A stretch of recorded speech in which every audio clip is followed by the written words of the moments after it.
Ron Wiseman couldn't wait to get home to Amy, his beloved wife of 10 years. She was not only stunning and in excellent shape, but also an incredible cook and the best lover a man could wish for. The day before, Amy had mentioned wanting to invite her new boss, Mike Armstrong, over for dinner. She explained that he wanted to get to know her husband and gain a sense of her family life. Ron saw no harm in it and agreed, intrigued to meet the man, especially since Amy's last two bosses hadn't lasted long. One had abruptly quit after just a few months, claiming he needed an extended sabbatical in Sri Lanka to find himself. The one before him was found decapitated in his garage, hands tied behind his back. The police ruled it a suicide, though the man's surgically removed genitals were never recovered. Checking the time, Ron texted Amy to let her know he was on his way. Her response was immediate. "I'll see you soon. Love you." Smiling, he locked his office, said goodbye to his secretary, and stopped to buy a bouquet of roses for Amy. He loved surprising her with small gestures, and she always found delightful ways to show her appreciation. As Ron pulled into the driveway, he noticed a sleek black Mercedes parked at the curb. "At least this guy had the sense to stay out of my driveway," he thought.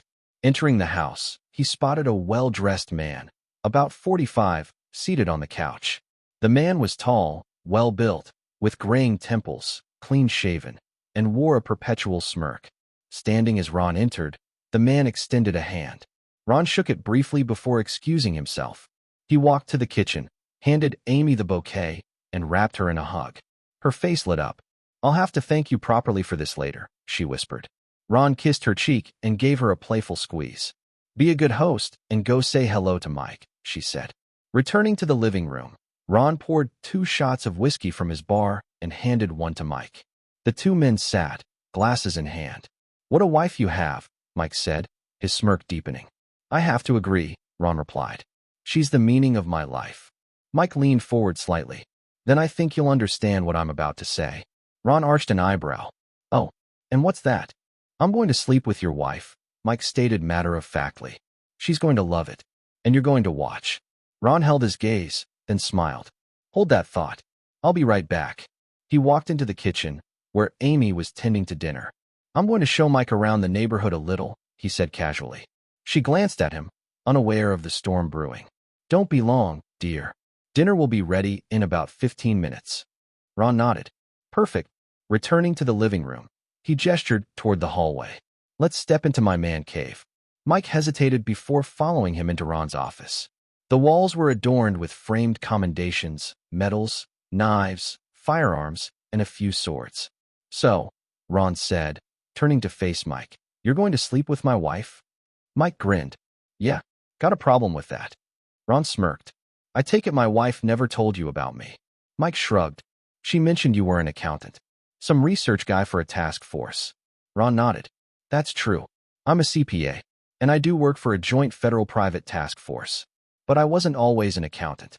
He gestured to the walls. "See those? I was in the Army once. A scout sniper."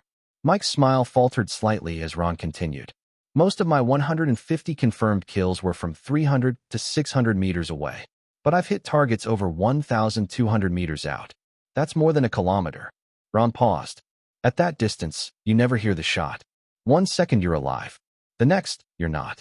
He opened a desk drawer, letting his fingers trace over a collection of knives. Mike shifted uncomfortably. His unease grew as Ron pulled out a particularly large blade, turning it in his hands so the light gleamed off its sharp edge.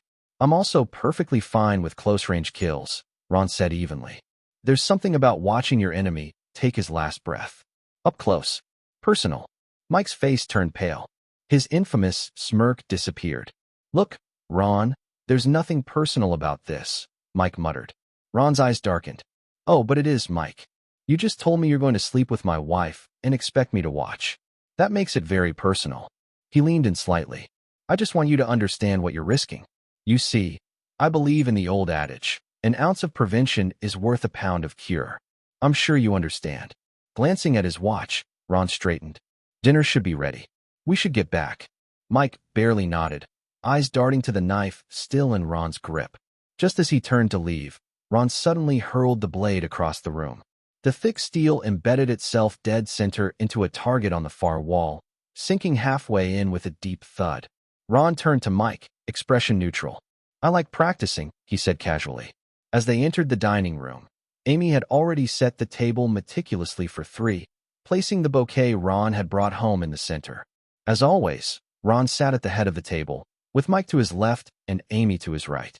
They settled into their seats, and Ron reached for Amy's hand before extending his other toward Mike. We like to say a prayer before we eat, Ron said, his voice calm but firm. Mike hesitated for a brief moment before taking Ron's hand. Amy and Ron bowed their heads and closed their eyes. Unsure of what to expect, Mike followed suit. Lord, Ron began, his voice steady. Thank you for this meal we are about to share. Thank you for the blessings you have bestowed upon our home and family.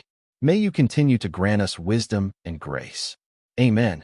Amy lifted the lids from the dishes, revealing golden, perfectly roasted Cornish hen, one of Ron's favorites. The aroma filled the room. I started cooking it over low heat this morning, Amy said with a smile. Ron took a generous bite. Delicious, honey. Don't you agree, Mike? Mike swallowed hard, his throat dry. Yes, absolutely. You're a wonderful cook, Amy. Ron's gaze lingered on Mike, a knowing smirk playing at his lips. You look a little nervous, Mike. Don't worry, I never kill anyone at the dinner table. Do I, darling? Amy chuckled, shaking her head. Not without good reason, she said smoothly. It can get quite messy, and I really don't like scrubbing blood out of this tablecloth. It's over 100 years old. Mike's face drained of color. He attempted a weak chuckle, but it came out forced. Oh, by the way, honey, Ron continued, his tone suddenly casual. Mike mentioned something interesting earlier. He said he plans to sleep with you, and he wants me to watch. Amy's expression darkened. Did he now? Mike's eyes widened in horror. No, I never said that. Ron must have misunderstood. Ron reached into his pocket and pulled out a small digital recorder. With a click, Mike's voice filled the room. I'm going to sleep with your pretty wife. She's going to love it. And you're going to watch. Mike's face turned beet red as Amy's eyes narrowed. What the hell is wrong with you? She asked coldly. We welcomed you into our home, fed you, and showed you hospitality, and this is how you repay us.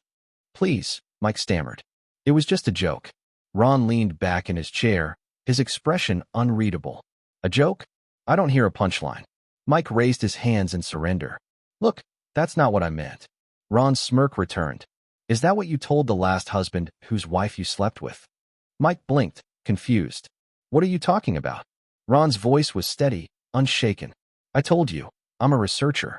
When Amy mentioned you, I did a little digging. You were quietly fired from Acme Enterprises 3 months ago after being sued for alienation of affection. The man who filed the lawsuit divorced his wife after catching you two together in a hotel room. Mike lowered his gaze, unable to meet their eyes. Is that true? Amy asked sharply. Mike swallowed hard. I've done things I'm not proud of, but that's in the past. Ron arched an eyebrow. Speaking of the past, I also found out that your ex-wife was so fed up with your cheating that she turned to a group called the Marriage Mutual Insurance Society, or MMJS.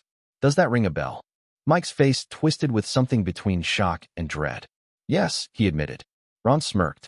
I even saw the video of the punishment she had lined up for you. Pretty brutal, actually. I would have thought it'd make you change your ways, but it didn't, did it? Mike's hands trembled. How do you know about that? Ron shook his head. I told you. I have access to information. It was my task force that interceded on your behalf. Your wife had 2 choices for you. Either you accepted the punishment and stayed married, or you took a fair divorce settlement. You opted for the latter. Smart choice. You really dodged a bullet there. Amy's curiosity piqued. What kind of punishment was he supposed to receive? Ron exhaled through his nose. Brutal stuff. He would have been tied up, beaten severely, and forced to watch his wife sleep with several men. Not a very pleasant picture. Amy tilted her head. And, oh, Ron said, he was supposed to be branded. Right on his ass. Mike cringed at the memory, his body rigid with fear. Amy folded her arms. And your group saved him? Ron nodded. Unfortunately, it seems he didn't learn his lesson. Amy drummed her fingers on the table. Maybe we should teach him that lesson. Tonight. Ron nodded approvingly. You might be onto something, honey. His gaze shifted to Mike, who was shaking his head furiously. No, Mike pleaded. Please, don't do this. Ron's smile didn't waver. Why not? You didn't get the message before. Maybe a little hands-on experience will help. In fact, I still have your ex-wife's number. Maybe we should invite her over to help. Amy smirked. And I'm sure Ron still has plenty of tools in the basement to make this educational. Mike's breathing grew erratic. What do you mean? Ron leaned forward, his voice low and deliberate. I still have my knife-throwing board downstairs. Mike swallowed hard. Knife-throwing board? Ron nodded. You know, the ones used in circus acts? A person is strapped to a spinning board while knives are thrown as close as possible, without hitting them. It's also called the Wheel of Death. Amy's grin widened. Oh, that would be fun. Ron's eyes gleamed. We could strip Mike naked, tie him spread eagle to the board, and see how close we can get to his balls without actually cutting them off. Mike's face drained of blood. No, please. Ron turned to Amy. You're pretty good at throwing knives, aren't you? Amy shrugged. Not as good as you. Amy glanced at Ron, a mischievous glint in her eyes. Isn't that the board that spins? She asked. Ron nodded. Yeah, that would be fun. A smirk played on Amy's lips as she turned to Mike. Come on. Mike, wouldn't that be exciting?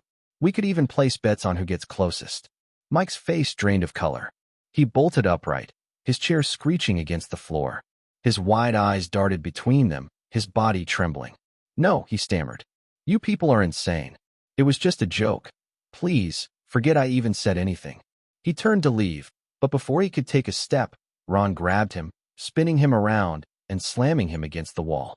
One firm hand pressed against Mike's throat. Amy stood beside them, twirling a sharp, two-edged serving fork between her fingers. Ron's voice was calm, but ice-cold. Sorry, buddy. We're not laughing. Mike's breathing hitched. Please, he begged, his voice barely a whisper. What do I have to do to make this stop? Ron tightened his grip slightly before leaning in. Simple. From now on, you forget about my wife, or any other man's wife, for that matter. No late nights, no out-of-town business trips with Amy unless I'm there. And you will treat every woman with the respect she deserves. Mike swallowed hard. That's it. Ron nodded. That's it. He leaned in closer, his tone turning lethal. Just remember, I'll be watching. Screw up, and you'll pay a price. One you should have paid a long time ago. Mike frantically nodded. I understand. Ron tilted his head. Good. Now, is there anything else you'd like to say? Mike exhaled shakily. I'm sorry. I really am. I'll never do anything like that again, to anyone. Please forgive me. Ron glanced at Amy. What do you think, darling? Should we forgive him? Amy pretended to ponder, then nodded. We do believe in forgiveness, so yes. This time, Ron finally released his grip, letting Mike stumble back. With a sudden shift in tone, he turned to Amy and asked, So, what's for dessert? A playful smile crossed her lips. I made a cheesecake. Would you boys like a piece? Ron looked at Mike, who was visibly shaking, his face ghostly pale. How about it? Mike quickly shook his head. No, thanks. I should get home. Amy's eyes flickered downward, and Ron followed her gaze. A dark stain had spread across Mike's crotch, accompanied by a pungent smell. Ron chuckled, shaking his head. Yeah, I can see why you need to leave. As Mike hurried toward the door, they both noticed another wet spot creeping down the back of his pants. Ron smirked. Can you believe he actually pissed himself? Amy wrinkled her nose. Disgusting. And to think he really thought he could sleep with me. Maybe I should bring him a box of chocolates tomorrow, just to remind him. Ron laughed, hearing the screech of tires as Mike sped away. He turned to his wife, admiring the way the candlelight flickered in her eyes. Think that cheesecake will hold up until tomorrow? He asked. Amy nodded, stepping closer. Yeah, she murmured. But let's clean up this mess first. Then we can finish dessert upstairs. Ron grinned. Now that sounds like a plan.